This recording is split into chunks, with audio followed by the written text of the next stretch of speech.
الحمد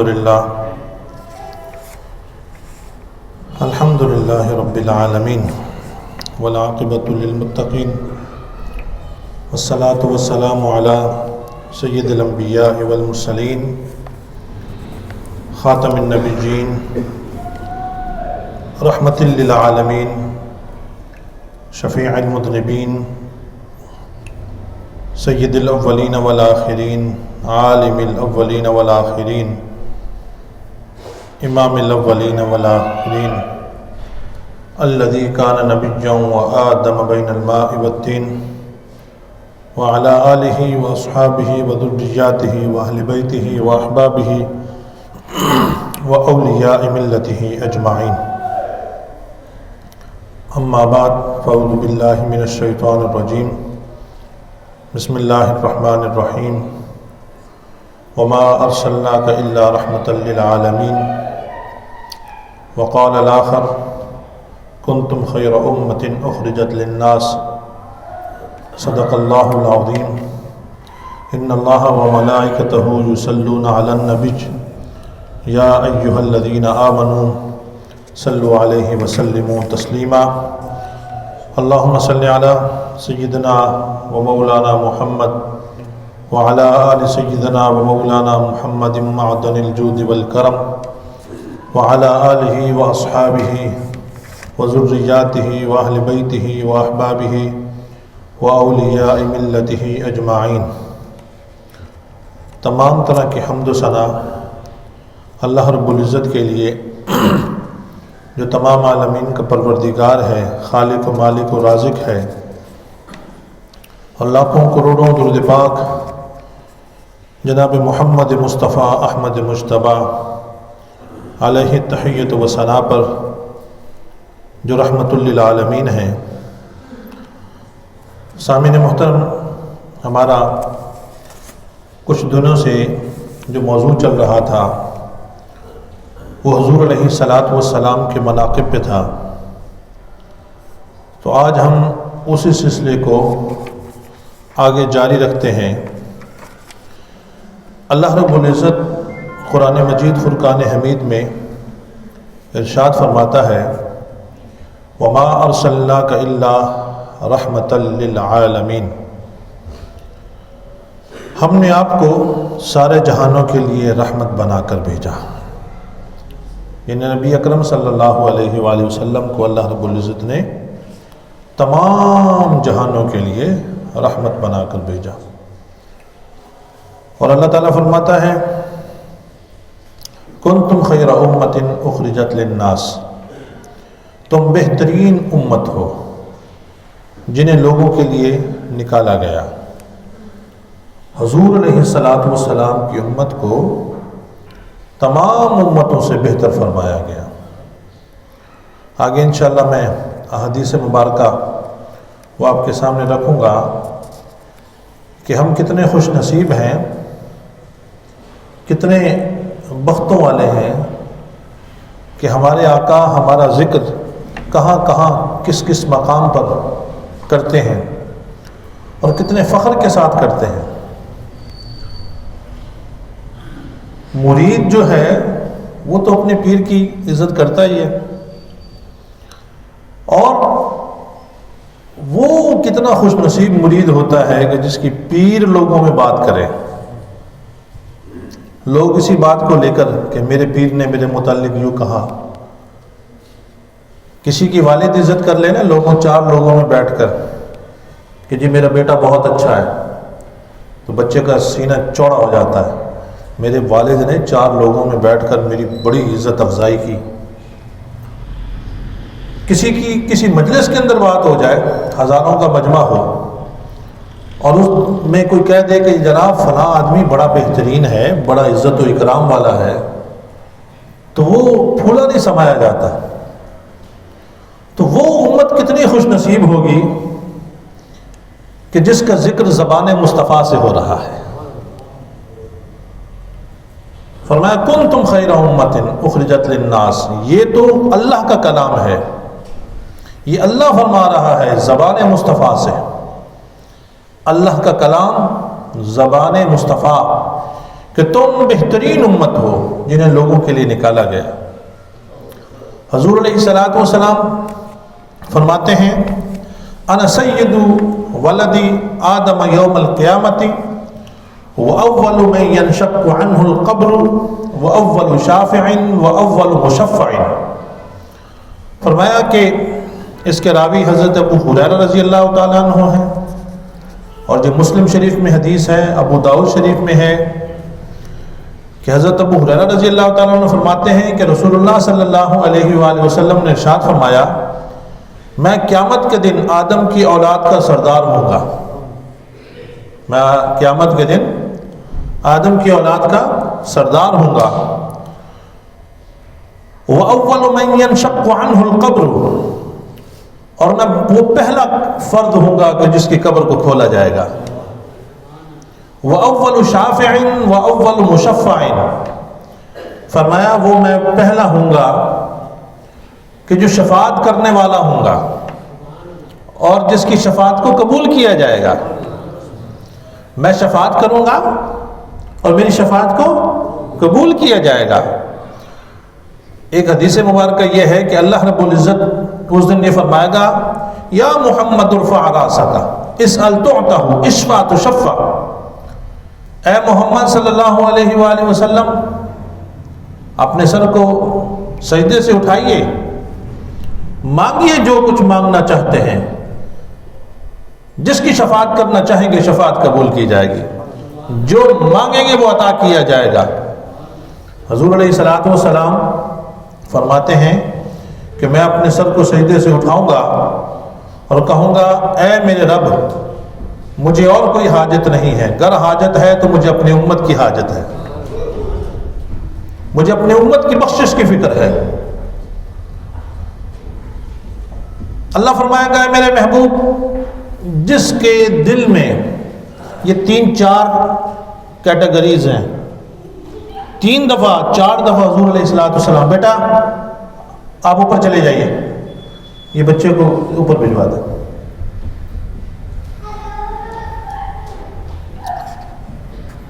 3 سے 4 دفعہ حضور علیہ الصلوۃ والسلام سجدے سے، پہلے کہا جائے گا کہ گندم کے دانے کے برابر جس کے دل میں ایمان ہے اسے بھی اپنے ساتھ جنت میں لے جائیے۔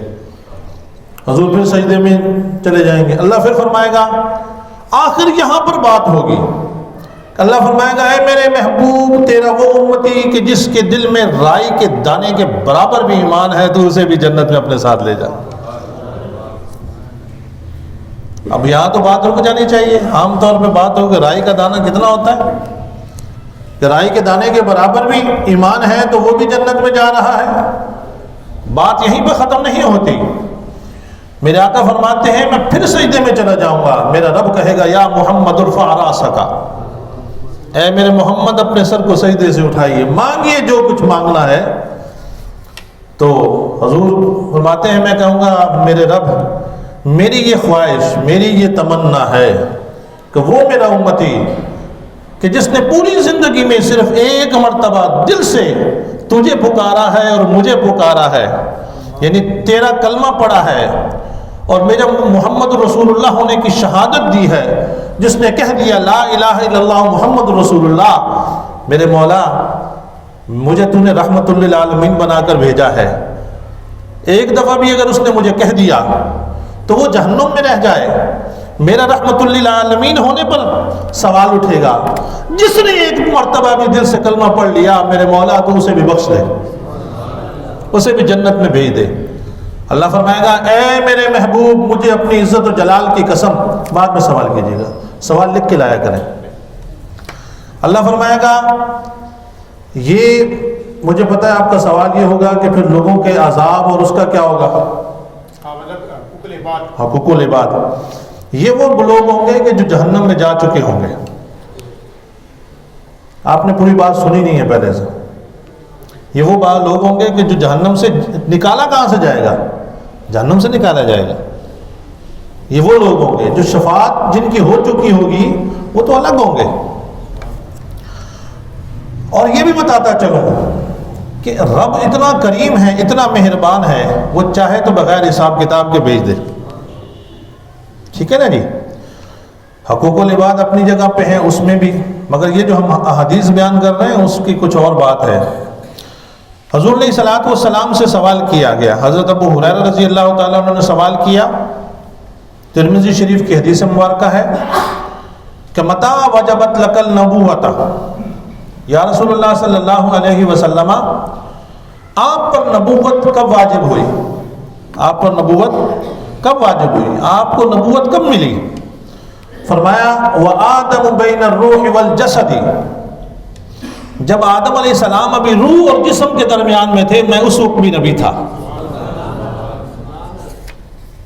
جب آدم روح اور جسم کے درمیان میں تھے نا، میں نے آپ کو وہ حدیث، شاید آپ، مجھے یاد نہیں آ رہا کہ میں نے سنائی ہے کہ نہیں سنائی، خدا کی قسم ہاں دل خوش ہو جاتا ہے اس حدیث کو سن کے، شان مصطفیٰ ظاہر ہوتی ہے اس حدیث میں، اور اس کے راوی حضرت عمر فاروق رضی اللہ تعالیٰ عنہ ہیں کہ لما اصاب آدم الخطیۃ رفع رأسہ فقال رب انی اسألک بحق محمد صلی اللہ علیہ وآلہ وسلم ان غفرت لی، کہ آدم علیہ السلام نے رب کی بارگاہ میں ایسے سر اٹھایا اور کہا میرے مولا تجھے محمد مصطفیٰ کا واسطہ میرے لغزش کو معاف کر دے۔ اللہ نے کہا اے آدم کون محمد، کیسے محمد؟ کہا جب تو نے میری تخلیق مکمل کی تھی نا تو میں نے اپنا سر آسمان کی طرف اٹھایا تھا تو میں نے دیکھا کہ آسمان کے اوپر لکھا ہوا فَإِذَا هِيَ مَكْتُوبٌ عَلَيْهِ لَا إِلَهَ إِلَّا اللَّهُ مُحَمَّدٌ رَسُولُ اللَّهِ، تو وہاں پر آسمان پر لکھا ہوا تھا لا الہ الا اللہ محمد رسول اللہ۔ فَعَلِمْتُ أَنَّهُ أَكْرَمُ خَلْقِكَ عَلَيْكَ إِذَا قَرَنْتَ اسْمُهُ مَعَ اسْمِكَ، تو میں نے جان لیا کہ جس کا نام تو نے اپنے نام کے ساتھ جوڑ کے رکھا ہوا ہے یہ تجھے کائنات میں سب سے زیادہ محبوب ہوگا۔ اللہ نے فرمایا قد نعم قد غفرت لک، اے آدم میں نے تجھے معاف کر دیا۔ وَهُوَ آخِرُ الْأَنْبِيَاءِ مِنْ ذُرِّيَّتِكَ، وہ تمہاری اولاد میں آخری نبی ہوگا، آخری نبی ہوگا۔ وَلَوْلَاهُ مَا خَلَقْتُكَ، اے آدم اگر میں نے اسے تخلیق نہ کرنا ہوتا تو تجھے بھی پیدا نہ کرتا۔ حضرت عمر فاروق رضی اللہ تعالیٰ عنہ اس کے راوی ہیں۔ تو کہا متى وجبت لک النبوۃ، کہا کہ میں اس وقت بھی نبی تھا کہ جب آدم علیہ السلام ابھی روح اور جسم کے درمیان میں تھے۔ اب ایک اور حدیث مبارکہ، یہ میں آپ کو جتنی انشاءاللہ احادیث سنا رہا ہوں یہ سیاہ ستہ سے ہیں کہ تاکہ اس میں کوئی سوال نہ کر سکے۔ حضرت ابن عباس رضی اللہ تعالیٰ عنہما فرماتے ہیں کہ نبی کریم صلی اللہ علیہ وسلم کے صحابہ مل کر بیٹھے تھے، آپ صلی اللہ علیہ وآلہ وسلم باہر نکلے حتیٰ کہ ان کے قریب آ گئے اور انہیں باتیں کرتے ہوئے سن لیا۔ ایک کہہ رہا تھا بے شک اللہ تعالیٰ نے ابراہیم کو خلیل بنایا، ایک نے کہا ابراہیم کو خلیل بنایا، دوسرے نے کہا موسیٰ سے اللہ نے خوب کلام کیا، اگلے نے کہا عیسیٰ کلمت اللہ روح اللہ ہے، اگلے نے کہا آدم صفی اللہ ہے۔ رسول اللہ صلی اللہ علیہ وسلم سامنے آ کر فرمایا میں نے تم لوگوں کا کلام اور تعجب سن لیا ہے، بے شک آدم ابراہیم خلیل اللہ ہیں اور ان کی یہی شان ہے، موسیٰ نجیح اللہ ہیں اور ان کی یہی شان ہے، عیسیٰ روح اللہ ہیں اور کلمت اللہ ہے اور ان کی یہی شان ہے، آدم صفیح اللہ ہیں اور ان کی یہی شان ہے۔ سن لو الا وانا حبیب اللہ ولا فخرا، وہ کوئی نجی اللہ ہے، کوئی صفیح اللہ ہے، کوئی کلیم اللہ ہے، کوئی ذبیح اللہ ہے، مگر سن لو میں حبیب اللہ ہوں۔ میں کیا ہوں؟ حبیب اللہ ہوں۔ حبیب اللہ کون ہوتا ہے؟ ارے حبیب اللہ موسیٰ کلیم اللہ، کلیم اللہ جاتے ہیں کہتے ہیں مولا مجھے اپنا دیدار کروا دے، اللہ نے کہا لن ترانی، تو میرا دیدار نہیں کر سکتا، یہ تو کسی اور کا حق ہے۔ کلیم اللہ میں اور حبیب اللہ میں فرق یہ ہے کہ وہ دیدار مانگے اجازت نہ ملے اور ادھر جبریل امین کو بھیجا جائے، سواری بھیجی جائے، جنت کو سوارا جائے، استقبال کیا جائے اور کہا جائے اے حبیب اللہ آپ آؤ اور آ کر میرا دیدار کر جاؤ۔ کلیم اللہ میں، ذبیح اللہ میں، صفی اللہ میں، خلیل اللہ میں فرق یہ ہے کہ یہ سارے کے سارے جو ہیں یہ اللہ کی رضا چاہتے ہیں اور حبیب اللہ وہ ہے کہ جس کی رب رضا چاہتا ہے۔ نعرہ تکبیر، نعرہ رسالت، کرسی ہے. اللہ فرماتا ہے کل شیء یطلب ردائی وانا اطلب رداک. ہر کوئی میری رضا چاہتا ہے اور میرے محبوب میں تیری رضا چاہتا ہوں. کل شیء یطلب ردائی وانا اطلب رداک. میرے محبوب ہر کوئی میری رضا چاہتا ہے. اور قرآن کیا آپ نے نہیں پڑھا؟ وَلَسَوْفَ يُعْطِيكَ رَبُّكَ فَتَرْضَىٰ. اے محبوب ہم آپ کو اتنا عطا کریں گے کہ آپ راضی ہو جائیں. وَلَسَوْفَ يُعْطِيكَ رَبُّكَ فَتَرْضَىٰ. اور حضور فرما رہے ہیں اب یہ جو میں آپ کو سنانے لگا ہوں یہ زبان مصطفیٰ سے شان مصطفیٰ بیان ہو رہی ہے. کائنات کو کوئی بندہ وہ شان بیان نہیں کر سکتا کہ جو حبیب اللہ نے خود اپنی شان بیان کی. فرمایا الا وانا حبیب اللہ ولا فخرا. میں اللہ کا حبیب ہوں مگر فخر نہیں کرتا. وانا لواء وانا حامل لواء الحمد یوم القیامت تحتہ آدم فمن دونہ. اے آدم کی باتیں کرنے والوں، خلیل اللہ کی باتیں کرنے والوں، نجی اللہ کی باتیں کرنے والوں، ذبی اللہ کی باتیں کرنے والوں، ذرا سن لو کل قیامت کے دن لواء الحمد، حمد کا جھنڈا جو میرے ہاتھ میں ہوگا اور اس جھنڈے کے نیچے آدم بھی ہوں گے، ابراہیم بھی ہوں گے، خلیل اللہ بھی ہوں گے، ذبی اللہ بھی ہوں گے، نجی اللہ بھی ہوں گے. وہ میرے سب میرے جھنڈے کے نیچے ہوں گے. ولا وانا حامل لواء الحمد یوم القیامت تحتہ آدم. آدم بھی اس کے نیچے ہوں گے. فمن دونہ، اور باقی سارے بھی اس کے نیچے ہوں گے. ولا فخرا، لیکن میں فخر نہیں کرتا. لیکن میں فخر نہیں کر رہا. وانا اول شافع واول مشفع ولا فخرا. میں سب سے پہلے شفاعت کرنے والا ہوں گا اور میری شفاعت کو قبول کیا جائے گا. ولا فخرا، لیکن میں فخر نہیں کر رہا. وانا اول من يحرك بحلق الجنة يفتح الله لي فيدخلنيها ومعي فقراء المؤمنين. خدا کی قسم اگر اس بات کے اوپر یہ جو حضور کا فرمان ہے کسی کو وجد نہیں آئے تو وہ اپنے ایمان کو ٹٹول لے. اتنی خوبصورت بات ہے. حضور علیہ الصلوۃ والسلام فرماتے ہیں وَأَوَّلُ مَن يُحَرِّكُ بِحِلَقِ الْجَنَّةِ یفتح اللہ لی فیدخلنیہا ومعی فقراء المؤمنین. فرمایا کہ جو جنت کا دروازہ ہے اس کی جو کنڈی ہے اس کو سب سے پہلے میں کھٹکھٹاؤں گا. جنت کا دروازہ میرے لیے کھولا جائے گا اور جو میرے ساتھ ہوں گے وہ میری امتی. کون سی امتی؟ فقراء المؤمنین، جو غریب امتی ہوں گے وہ میرے ساتھ ہوں گے. ومعی فقراء المؤمنین، میرے ساتھ جو ہوں گے وہ میرے غریب امتی ہوں گے. ولا فخرا، میں فخر نہیں کر رہا، میں فخر نہیں کرتا. وَأَنَا أَكْرَمُ الْأَوَّلِينَ وَالْآخِرِينَ عَلَى اللَّهِ وَلَا فَخْرَ. اور میں ہی وہ ہوں جو سب سے زیادہ عزت والا ہوں، سب سے زیادہ شرف والا ہوں، سب سے زیادہ بلندی والا ہوں، اولین میں بھی آخرین میں بھی. وَأَنَا أَكْرَمُ الْأَوَّلِينَ وَالْآخِرِينَ وَلَا فَخْرَ. اولین میں بھی شرف والا ہوں، آخرین میں بھی شرف والا ہوں، مگر میں اس پہ فخر نہیں کرتا. کہہ دیجئے سبحان اللہ. یہ ہے شان مصطفیٰ بزبان مصطفیٰ جو حضور علیہ الصلوۃ والسلام خود اپنی شان فرما رہے ہیں. خدا کی قسم میں تو یہ جو میں نے خطاب جو حضور علیہ الصلوۃ والسلام نے معراج کی رات انبیاء کے سامنے، کن کے سامنے؟ انبیاء کے سامنے حضور نے ایک خطاب فرمایا. جب 1,24,000 پیغمبر تھے نا، ان کے سامنے حضور نے ایک خطاب فرمایا. وہ خطاب سن لیجئے، اپنے دلوں کو ٹھار لیجئے، اپنی قسمتوں پر ناز کیجئے. میرے آقا نے کیا خطاب فرمایا تھا؟ خطاب فرمایا الحمدللہ الذی ارسلنی رحمتا للعالمین وکافتا للناس بشیرا ونذیرا وانزل علی الفرقان فیہ تبیان کل شیء. فرمایا تمام تعریفیں اس اللہ رب العزت کے لیے کہ جس نے مجھے رحمت للعالمین بنا کر بھیجا. وکافتا للناس بشیرا ونذیرا، اور تمام مخلوقوں کے لیے، تمام مخلوقات کے لیے، تمام روح زمین کے لیے. یہ تمام کی بات جہاں جہاں بھی قیامت تک دنیا بسے گی، چاہے وہ چاند ہو، چاہے وہ کوئی ستارہ ہو، کوئی سیارہ ہو، کوئی مریخ ہو. فرمایا ان تمام کے لیے مجھے رب نے بشیر بھی بنا کر بھیجا، نذیر بھی بنا کر بھیجا.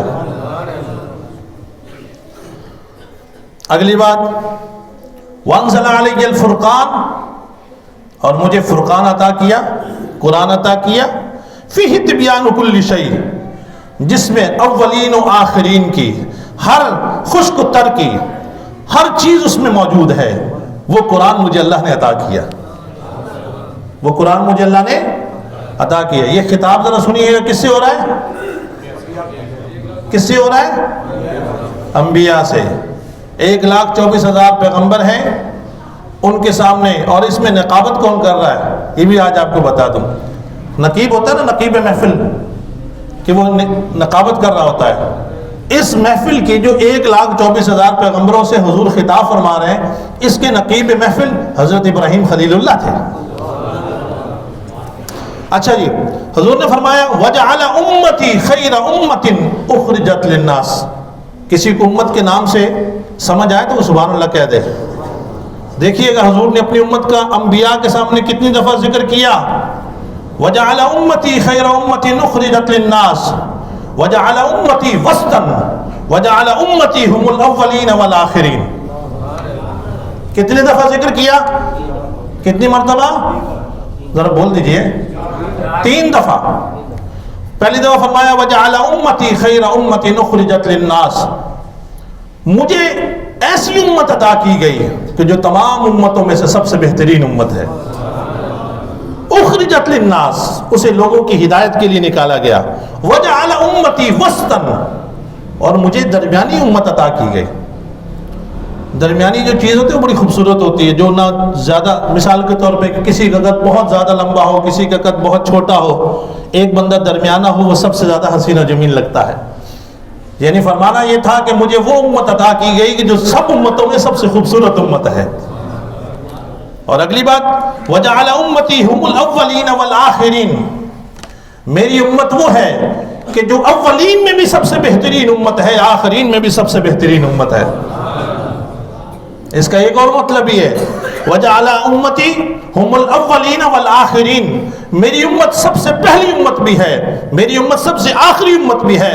میری امت پہلی اس صورت میں ہے کہ میری امت جنت میں سب سے پہلے جائے گی۔ کہاں جائے گی؟ جنت میں سب سے پہلے جائے گی۔ آخری اس لیے ہے کہ آئی سب سے آخر میں ہے مگر جائے گی جنت میں سب سے پہلے۔ فرمایا وَشَرَحَ لِي صَدْرِي، اور اللہ نے میرے سینے کو کھول دیا۔ وَوَضَعَ عَنِّي وِزْرِي، اور ہر قسم کے بوجھ کو مجھ سے اتار دیا۔ وَرَفَعَ لِي ذِكْرِي، اور اللہ نے میرے ذکر کو میرے لیے بلند کر دیا۔ اللہ نے میرے ذکر کو، ارے جس کا ذکر اللہ بلند کر دے اس کا ذکر کوئی گھٹا نہیں سکتا۔ اللہ نے بلند کر دیا۔ وَرَفَعَ لِي ذِكْرِي، اور اللہ نے میرے ذکر کو بلند کر دیا۔ وَجَعَلَنِي فَاتِحًا وَخَاتِمًا، اور میرے رب نے مجھے فاتح بھی بنایا، خاتم بھی بنایا۔ فاتح کا ایک مطلب یہ ہے کہ جہاں سے چیز ابتدا ہو۔ فرمایا مجھے میرے رب نے ابتدا بھی بنایا، مجھے میرے رب نے انتہا بھی بنایا۔ میں ابتدا بھی ہوں، میں انتہا بھی ہوں، میں فاتح بھی ہوں، میں خاتم بھی ہوں۔ ثم قال ابراہیم علیہ السلام، میں نے کیا کہا تھا نقیب کون ہے؟ ابراہیم علیہ السلام۔ ثم قال ابراہیم علیہ السلام للانبیاء السلام، وہ حضرت ابراہیم علیہ السلام کھڑے ہوئے اور کہا لوگوں، انبیاء سے کہا اے انبیاء کرام، بہذا فضلکم محمد صلی اللہ علیہ وآلہ وسلم، یہی بھی وجوہات ہیں کہ جن کی وجہ سے محمد رسول اللہ ہم سب سے افضل ہے، ہم سب سے افضل ہیں۔ یہ تھی شان مصطفیٰ بزبان مصطفیٰ صلی اللہ علیہ وآلہ وسلم۔ شان مصطفیٰ سنیے عمر فاروق کی زبان سے، جس کے راوی ہیں، اور یہ بخاری شریف، مسلم شریف، ابو داؤد شریف تینوں میں یہ حدیث موجود ہے۔ عن عمر رضی اللہ عنہ قال قام فینا النبی صلی اللہ علیہ وآلہ وسلم مقاما فاخبرنا عن بدء الخلق حتی دخل اہل الجنت منازلہم واہل النار منازلہم۔ حضرت عمر کہتے ہیں کہ ایک مرتبہ نبی کریم صلی اللہ علیہ وآلہ وسلم ہم میں ایک جگہ پر کھڑے ہو گئے، ایک جگہ پر کھڑے ہو گئے۔ آپ صلی اللہ علیہ وآلہ وسلم نے ہمیں خلق کے آغاز سے لے کر جنتیوں کے جنت میں جانے اور دوزخیوں کے دوزخ میں جانے تک کے بارے میں سب کچھ بتا دیا. جس نے جنت میں جانا تھا میرے آقا کو ہر بندے کا علم ہے. ہر جنتی کا بتا دیا کہ فلاں جنتی ہے، ہر جہنمی کا بتا دیا کہ فلاں جہنمی ہے. حافظ ذالک من حافظہ ونسیہ من نسیہ، فرمایا جس نے اسے یاد رکھا، حضرت عمر فاروق کہتے ہیں سو یاد رکھا، اور جس نے بھلا دیا سو بھلا دیا. یہ حضور علیہ الصلوۃ والسلام کا علم اللہ کی عطا سے، ذاتی نہیں، کس کی عطا سے؟ اللہ کی عطا سے. اللہ نے اپنے حبیب کو ہر چیز کا علم عطا فرما دیا. تو حضرت عمر فاروق کہہ رہے ہیں کہ ابتدا سے لے کر انتہا تک ہر چیز کا حضور نے ہمیں بتا دیا. یہاں تک بتا دیا کہ جنتی کہاں پر ہوں گے، کس منازل میں ہوں گے، جہنمی کس جگہ پر ہوں گے. یہ حضور علیہ الصلوۃ والسلام نے ہمیں ہر چیز کا بتا دیا. میں یہاں پر ضمناً ایک بات عرض کرتا چلوں. آپ میں سے بعض حضرات گئے ہوں گے عمرے پہ، حج پہ. حجر اسود کو یوں سلام کیا جاتا ہے. آپ کو پتہ ہے وہ کیوں ہوتا ہے؟ دوسرے لفظوں میں کبھی آپ کہیں جا رہے ہوتے ہیں، یہ میں بغیر مثال سمجھانے کے لیے بات کر رہا ہوں. کسی کو کہیں سے آپ جا رہے ہوتے ہیں، بندہ آپ کی طرف نہیں دیکھتا تو آپ اس کو یوں کرتے ہیں کہ بھائی وہ دیکھ لے کہ میں ہوں. ویسے حجر اسود کو ضرورت نہیں ہے کہ وہ دیکھ لے کہ آپ ہیں وہاں پہ، اس کو ویسے ہی پتہ ہے. حجر اسود قیامت تک آنے والے جتنے مومنین ہیں جو اس کے سامنے سے گزریں گے، کل قیامت کے دن ایک ایک کا نام لے کر اللہ کی بارگاہ میں شفاعت کے لیے حاضر ہوگا. یہ کس کی شان ہے؟ حجر اسود کی. حجر اسود اگر اس کی یہ شان ہے تو حضور علیہ الصلوۃ والسلام کا کیا مقام ہوگا. اللہ اکبر. کون سے؟ کون سا ہوگا؟ ہاں وہ اصل میں جیسے آپ نے کہا نا، حضور علیہ الصلوۃ والسلام نے پہلا سجدہ کیا.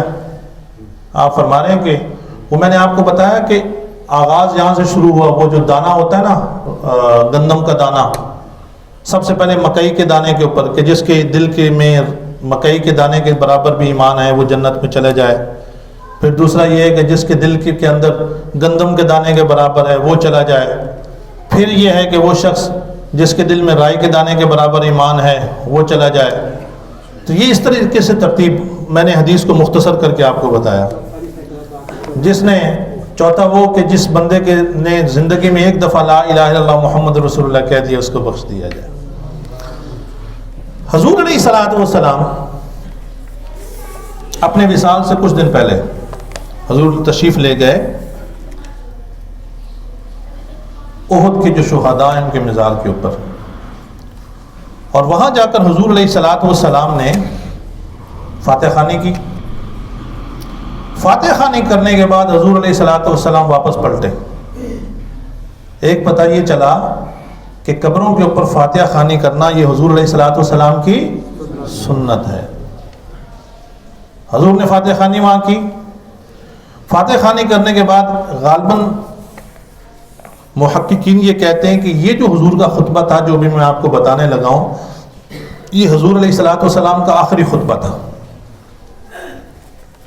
حضور علیہ الصلوۃ والسلام آ کے ممبر پر بیٹھے، اور ممبر پر بیٹھ کر حضور علیہ الصلوۃ والسلام نے فرمایا وَإِنِّي فَرَطٌ لَكُمْ وَأَنَا شَهِيدٌ عَلَيْكُمْ، میں تمہارے لیے خوشی کا باعث ہوں.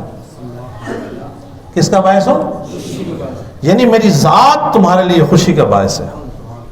میں تمہارے لیے وَإِنِّي فَرَطٌ لَكُمْ وَأَنَا شَهِيدٌ عَلَيْكُمْ، اور میں تمہارے اوپر گواہ ہوں. کیا ہوں؟ گواہ کسے کہتے ہیں؟ گواہ اسے کہتے ہیں جو دیکھ رہا ہو. ٹھیک ہے نا؟ شہید. وَأَنَا شَهِيدٌ عَلَيْكُمْ. بعض حضرات یہ کہتے ہیں کہ ہر جمعرات کو تمام امتیوں کے تمام اعمال حضور کی بارگاہ میں فرشتے لکھ کر پہنچاتے ہیں، اس لیے جمعرات کا دن میں بڑا اہتمام کرنا چاہیے. ہر امتی کے پورے ہفتے کا آڈٹ جو ہوتا ہے جمعرات کو یعنی حضور کی بارگاہ میں ہوتا ہے، اس لیے بزرگوں نے جمعرات کا دن بڑے اہتمام کرتے ہیں، درود پاک پڑھتے ہیں، فاتحہ خوانی کرتے ہیں۔ تو فرمایا وَإِنِّي فَرَطٌ لَكُمْ وَأَنَا شَهِيدٌ عَلَيْكُمْ، میں تم میں خوشی کا باعث ہوں اور میں تم پر گواہ ہوں۔ وَإِنِّي وَاللَّهِ لَأَنظُرُ إِلَىٰ حَوْضِي الْآنَ، اور خدا کی قسم میں یہاں بیٹھ کر حوض کوثر کو دیکھ رہا ہوں۔ وَإِنِّي وَاللَّهِ، اور خدا کی قسم میں یہاں پر بیٹھ کر حوض کوثر کو دیکھ رہا ہوں۔ وَإِنِّي وَاللَّهِ قَدْ أُوتِيتُ مَفَاتِيحَ خَزَائِنَ الْأَرْضِ، تو فرمایا اور خدا کی قسم، کون قسم اٹھا رہا ہے؟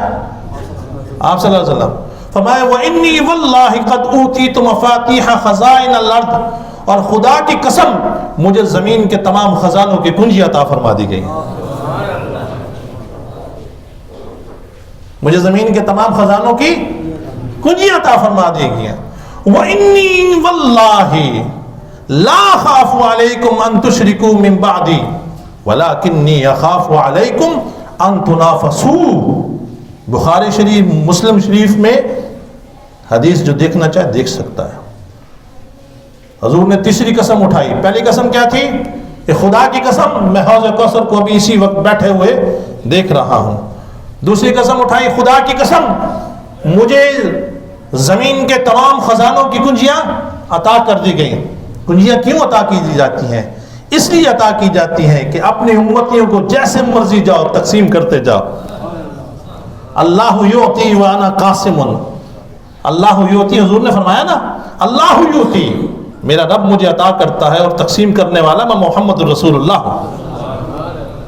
اور فرمایا تیسری قسم اٹھائی وَإِنِّي وَاللَّهِ لَا أَخَافُ عَلَيْكُمْ أَن تُشْرِكُوا مِن بَعْدِي وَلَكِنِّي أَخَافُ عَلَيْكُمْ أَن تُنَافَسُوا، اور خدا کی قسم مجھے یہ ڈر نہیں کہ تم میرے بعد شرک کرو گے۔ کون قسم اٹھا رہا ہے؟ حضور علیہ الصلوۃ والسلام۔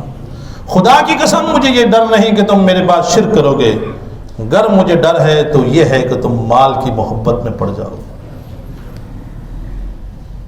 کس کی محبت میں پڑ جاؤ گے؟ مال کی محبت میں پڑ جاؤ گے۔ اور آج دیکھ لیجئے کہ اگر مسلمان جس وجہ سے تباہ و برباد ہو رہا ہے وہ کون سی بات ہے؟ مال کی محبت ہے۔ ہمارے ہاں آج اصل میں کیونکہ میرا مناقبہ کا وہ چل رہا تھا موضوع، تو شیخ عبد القادر جیلانی رحمۃ اللہ تعالی علیہ، ان کا 11ویں شریف کا مہینہ بھی ہے، میں صرف ان کی دو باتیں عرض کروں گا۔ ایک تو یہ کہ ان کے والدین نے کبھی زندگی میں ایک لقمہ بھی حرام کا نہیں کھایا تھا۔ تو جو والدین، ان کی ماں نے، شیخ عبد القادر جیلانی کی ماں نے کبھی غیر محرم کو نہیں دیکھا تھا، کبھی کسی غیر محرم کو نہیں دیکھا تھا، کبھی غیر شرعی کوئی بات نہیں سنی تھی، باپ نے اپنی کمائی کے اندر ایک رائی کا دانے کے برابر بھی مشکوک چیز کو شامل نہیں کیا۔ ماں نے سب سے پہلا سبق دیا، بیٹا سچ بولنا۔ کیا بولنا؟ سچ بولنا۔ ماں کا سب سے پہلا سبق کیا تھا؟ سچ بولنا۔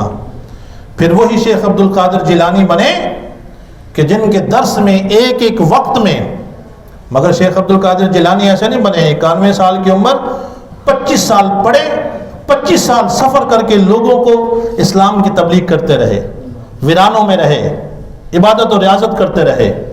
پہلے 25 سال کیا کیا؟ تعلیم حاصل کی۔ ہمارے بزرگ ایسے نہیں ہیں کہ جنہوں نے ڈھولوں کے اوپر یا شریعت کی خلاف ورزی پر، ہمارے بزرگ وہ ہیں کہ جو تعلیم پڑھنے والے اور تعلیم پڑھانے والے۔ 25 سال تعلیم حاصل کی، پھر جنگلوں میں نکل گئے، عبادت اور ریاضت کرتے رہے، لوگوں کو تبلیغ کرتے رہے، پھر مسند پر آ کر بیٹھے 50-60 سال کی عمر کے بعد۔ پھر جب آ کر بیٹھے تو ایک ایک وقت میں 70 ہزار لوگ بیٹھ کر درس حدیث سنا کرتے تھے۔ آپ دیکھ لیں کہ وہ 70,000 آپ آج کے دور میں یہاں تک میں ہٹ جاؤں تو آواز نہیں جائے گی، یہ ان کی ایک کرامت تھی کہ لوگ ان کی بات کو سن لیا کرتے تھے۔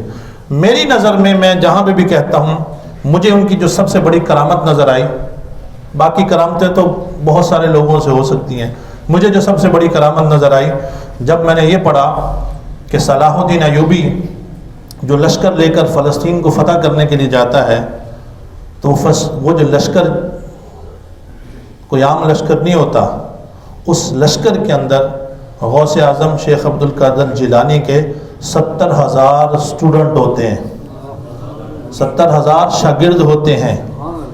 یہ وہ صوفی تھے جو اللہ اللہ کی صرف ضربیں نہیں لگایا کرتے تھے،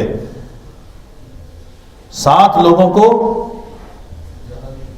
غیرت ایمانی کے درس بھی دیا کرتے تھے، جہاد کا درس بھی دیا کرتے تھے۔ یہ وہ صوفی تھے، اور ہم ایسے صوفیوں کو ماننے والے ہیں۔ ہم ایسے صوفیوں کو ماننے والے نہیں ہیں کہ کشمیر کی بیٹی جل رہی ہو، اس کی عزتیں لٹ رہی ہوں، فلسطین میں ظلم ہو رہا ہو اور ہم اپنی چلا چلی پہ لگیں۔ ہم ایسے مسلمان نہیں ہیں۔ ہم مسلمان، حضور نے فرمایا کہ اگر ایک مسلمان کو تکلیف ہوگی تو پورے ہر مسلمان کو تکلیف ہوگی۔ اللہ تعالیٰ کرم فرمائے۔ وقت ہو گیا کافی۔ اللہ تعالیٰ ہم سب کے ایمان کی حفاظت فرمائے اور ہم سب کا خاتمہ ایمان پر فرمائے۔ حضرت فتنوں کا دور ہے، یہ وہ دور ہے کہ کوئی بندہ صبح کو مسلمان ہے تو شام کو استغفر اللہ۔ فتنوں کا دور ہے، اللہ سے کامل ایمان مانگا کرے۔ اللہ ہم سب کو کامل ایمان نصیب فرمائے۔